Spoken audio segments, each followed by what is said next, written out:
Hey, this is Sulaf. I'll be talking about blind people. Blind people are people who are unable to see because of specific reasons. Example, they were born that way or they were involved in an accident. So blind people find it hard to go to schools because they are unable to read because they can't see the books, they can't see the text, and they are unable to see their surroundings. So there was a French person called Louis Braille, who was the son of a hames and saddle maker in France at 1809. So at the age of 3, he was in his father's workshop and he accidentally stabbed his left eye with an awl. That resulted him in losing his vision by the age he was 4 years old.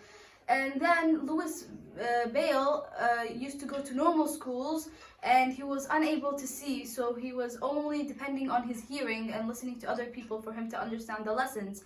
Louis Bale was a very smart and bright kid. At the age of 10, he won a scholarship to one of the first schools and blind specialty schools in the world, and it's called Royal Institution for Blind Youth in Paris. So a long time ago in 1809, it was hard for people who were blind to live in their society because they had to depend on charities for them to survive. So in now modern days, there are teachers who are specially trained to help blind people in schools learn. So Louis Bale, when he grew up, he invented a thing that where you have a paper and you have dots and positions of the dots is specified to each letter of the alphabet.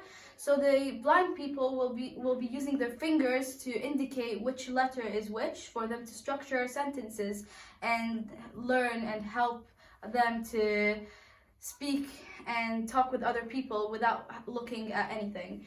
So this method is very helpful because people in now modern days still use it and hopefully will use it in the future as well. So Louis Braille was very bright and hopeful for blind people even though he used to be blind as well. So that's all for the past about Louis Braille and a summary of what blind people are doing right now to help them learn full education just like anybody else who is learning in normal schools and for them to go to universities and have a bright and hopeful future. So that's all for today's lesson. Thank you. Bye.